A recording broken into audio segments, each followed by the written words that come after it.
Yo nakama, selamat datang di Love Tale Anime. Membicarakan mengenai misteri di dunia One Piece memang tak akan ada habisnya. Kadang Oda Sensei membutuhkan sarana lain di luar manga untuk menceritakan jawaban dari misteri-misteri tersebut. Jika tidak, cerita One Piece benar-benar akan menjadi sangat kompleks, dan ceritanya akan bleber kemana-mana. Salah satu platform yang memberikan kunci jawaban atas pertanyaan para opler-opler tersebut adalah One Piece Magazine. One Piece Magazine saat ini sudah mencapai volume ke-10 yang resmi rilis di Jepang pada tanggal 16 September 2020 yang lalu. One Piece Magazine volume ke-10 memiliki tagline yang sangat membuat geger para opler. Pasalnya, tagline pada volume 10 menyarankan kita semua para opler-opler untuk membaca ulang manga One Piece untuk mempersiapkan diri karena One Piece sudah mendekati klimaksnya. Selain berisi mengenai misteri pada manga One Piece Magazine volume 10 juga berisi mengenai novel Ace yang telah direproduksi ulang menjadi manga dan digambar oleh Boichi Sensei, mangaka dari Dr. Stone. Lalu ada novel Vivi yang berjudul The Blue Rose and Whittingale. Namun informasi mengenai novel Vivi belum bergentayangan. Namun tenang saja, Mimin akan buatkan videonya jika penampakannya sudah terlihat. One Piece Mystery File 1, Misteri dari Pulau Laftel. Pada flashback dari Kozuki Oden, Roger berhasil menemukan pulau yang akhirnya dia beri nama Pulau Laftel. Selain itu, dikatakan jika seseorang bernama Joy Boy lah yang meninggalkan harta karunnya di pulau tersebut. Dalam majalah ini dikonfirmasi jika Joy Boy benar-benar ada saat 800 tahun yang lalu. Selain itu, Joy Boy memiliki hubungan dengan pulau manusia ikan, dan perkataannya mengenai adanya seseorang yang akan muncul dan akan menepati janjinya pada waktu yang telah ditentukan bukanlah isapan jempol belaka. Kemudian, waktu 800 tahun lalu yang dimaksud sudah termasuk dengan peristiwa abad kekosongan. Pemerintah dunia sangat bersusah payah untuk menghapus semua sejarah pada abad tersebut. Bahkan mereka melarang siapapun yang ingin mempelajari tentang Poneglyph. Menurut pemerintah dunia, keberadaan dari Joy Boy ini membuat mereka sangat tidak nyaman. Mengapa pemerintah dunia tak menginginkan sosok Joy Boy ini untuk terlahir kembali? Jika bisa Mimin analisa sedikit, Joy Boy sangat ingin mempersatukan seluruh ras di dunia. Bahkan dia ingin membawa para manusia ikan untuk hidup bersama para manusia di permukaan. Hal ini berbanding terbalik dengan pemerintah dunia dan para Tenryubito, di mana mereka menganggap diri mereka adalah dewa dan gemar memperbudak manusia dan ras lainnya. Bahkan perbudakan telah terjadi sebelum abad kekosongan, yaitu saat 900 tahun yang lalu. Apakah tujuan dari harta karun One Piece milik Joy Boy adalah untuk membuat seluruh ras saling hidup berdampingan? Seperti video teori yang pernah Mimin buat.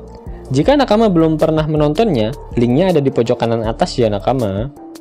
One Piece Mystery File 2, World Government.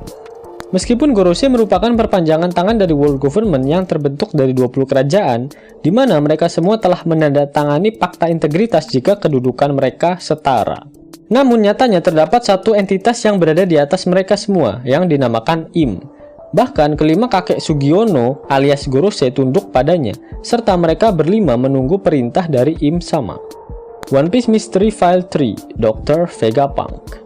Vegapunk masih sangat misterius. Salah satu informasi yang sudah diketahui adalah dirinya memiliki kejeniusan 200 hingga 300 tahun dari masa saat ini.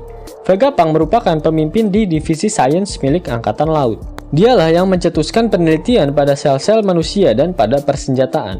Namun kemunculannya akan sangat menggemparkan dunia per One Piece-an.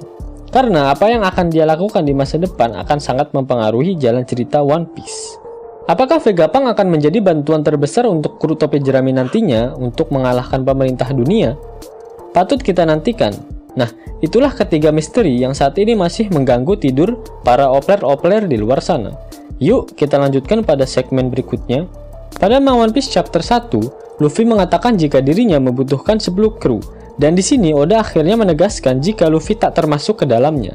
Akhirnya, perkataan Oda ini telah menyelesaikan satu permasalahan yang selama ini sering diperdebatkan oleh para opler-opler tak ada akhlak. Nah, jika Luffy tak dihitung, berarti saat ini kru bajak laut topi jerami berjumlah 9 orang. Itu artinya masih ada satu posisi kosong lagi untuk satu orang waras yang akan menjadi gila saat bergabung dengan bajak laut topi jerami. Saat ini ada beberapa kandidat untuk menjadi bagian dari bajak laut topi jerami. Namun menurut Mimin hanya ada 3 kandidat terkuat. Yang pertama adalah Karibo. Manusia lumpur lapindo ini sudah pernah melamar Luffy untuk menjadi bagian dari krunya saat di penjara Udon. Dengan santuinya, Luffy mengiyakan lamarannya tersebut. Ingat, Karibo mempunyai informasi penting mengenai Shirahoshi yang merupakan salah satu dari senjata kuno, di mana dicari-cari oleh banyak orang. Jika si manusia lumpur lapindo ini benar-benar bergabung, maka dia akan sangat cocok mendapatkan posisi sebagai kuli panggul di bajak laut topi jerami. Selanjutnya ada Carrot. Tak bisa dipungkiri jika sosok kelinci imut ini sudah banyak diprediksikan oleh para opler-opler untuk bergabung dengan bajak laut topi jerami. Pasalnya, dia sudah berlayar bersama mereka sejak dari Akzu hingga ke Wano Kuni, dan dia pun memiliki impian untuk pergi berkeliling dunia. Dan yang ketiga adalah Yamete. Salah satu fan gay akut dari sosok Kozuki Oden ini memiliki mimpi untuk bisa berlayar ke lautan, seperti sosok idolanya. Bahkan dia sudah berkata jika dirinya ingin sekali pergi berlayar bersama Luffy. Satu hal yang menguatkan Yamete akan bergabung dengan Luffy adalah jurnal milik Kozuki Oden. Karena di dalam jurnal tersebut berisi informasi penting yang dapat memudahkan Luffy untuk pergi ke Laugh Tale dan menemukan One Piece. Berbicara mengenai kru bajak laut topi jerami, pada One Piece Magazine volume 10 ini, Oda Sensei memperlihatkan sketsa awal dari seluruh kru topi jerami, beserta posisi mereka di kapal. Seperti terlihat pada gambar, Mimin akan sebutkan posisi mereka masing-masing di atas kapal, dari sebelah kanan ke kiri, secara berurutan. Di paling kanan ada dokter kapal, dan mungkin ini adalah sketsa awal dari Chopper. Kemudian di sebelah kirinya ada seorang koki yang perawakannya memang mirip seperti si koki mesum. Kemudian tengkorak yang ada di sebelahnya tertulis pembaca puisi dan pemusik. Lalu wanita yang di sebelahnya tertulis navigator. Nah, ini yang menarik.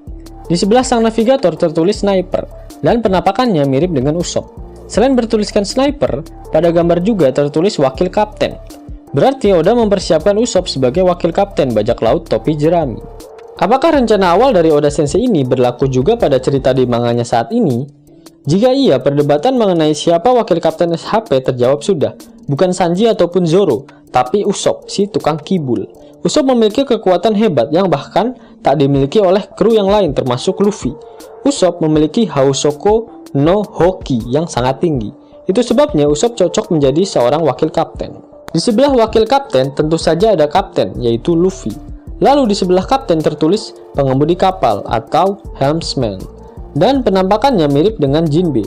Lalu di sebelahnya ada seorang pendekar pedang yang tertulis sebagai seorang fighter atau seorang penyerang. Kemudian di sebelah pendekar pedang terdapat seseorang yang menggunakan bandana dan tertulis sesuatu mengenai bunga. Apakah lelaki buruk rupa ini adalah rencana awal untuk seorang Nico Robin? Mengingat buah iblis milik Nico Robin berhubungan dengan bunga dan namanya adalah Hana-Hana Nomi.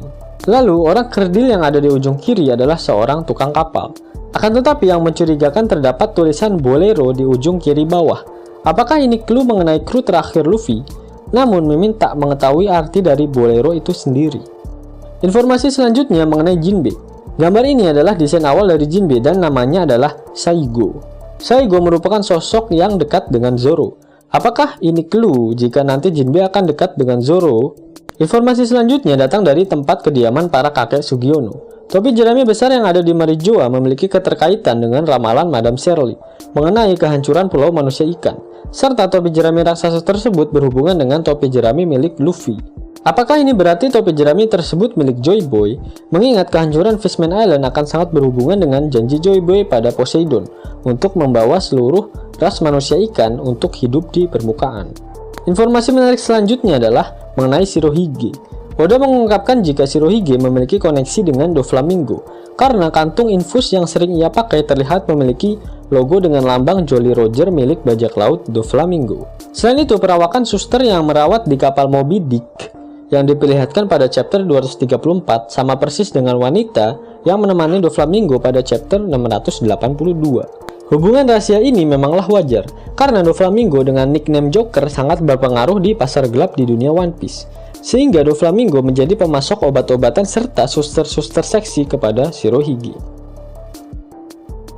Yos nakama, itulah info menarik pada One Piece Magazine volume 10. Jika nakama menyukai video ini, jangan lupa klik like, share, dan subscribe channel ini ya, agar nakama semua tak ketinggalan info menarik seputar One Piece. Arigato!